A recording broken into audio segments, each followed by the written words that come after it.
ગોવાળિયાઓ ભગવાનને કહે છે કે કૃષ્ણ, તારા વૈકુંઠ કરતા અમારું વૃંદાવન છે શ્રેષ્ઠ છે. પૃથ્વી ઉપરનું વૈકુંઠ જો કોઈ હોય ને તો એ વ્રજ છે.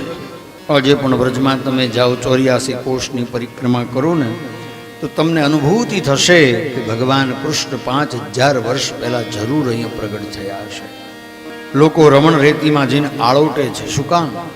કે 5000 વર્ષ પહેલા ભગવાને ખુલ્લા ચરણે અહીંયા ગાયોને ચરાવી છે. સંભવ છે કે 5000 વર્ષ પછી એકાદો રેતીનો કણ ભગવાનનો અહીંયા એના ચરણની રજ અહીંયા રહી ગઈ હોય અને એમાં આળોટીએ ને આપણો બેડો પાર થઈ જાય.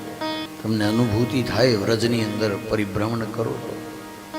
એટલે તો કહે છે વ્રજવાસીઓ કે કૃષ્ણ કૃષ્ણ કરતા ઉદ્ધવ પ્રાણ અમારા જાય. પ્રાણ અમારા જાય ભલે ને જીવ ભલે વયો જાય.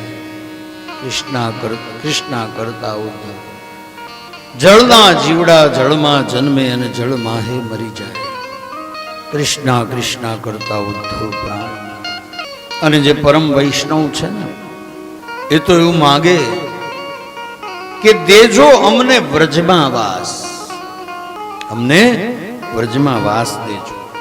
બીજે ક્યાંય અમારો જન્મ ન થાય, વ્રજમાં થાય. આ વ્રજની મહત્તા છે. આજે પણ વૈકુંઠ જેવું વાતાવરણ છે વ્રજની અંદર.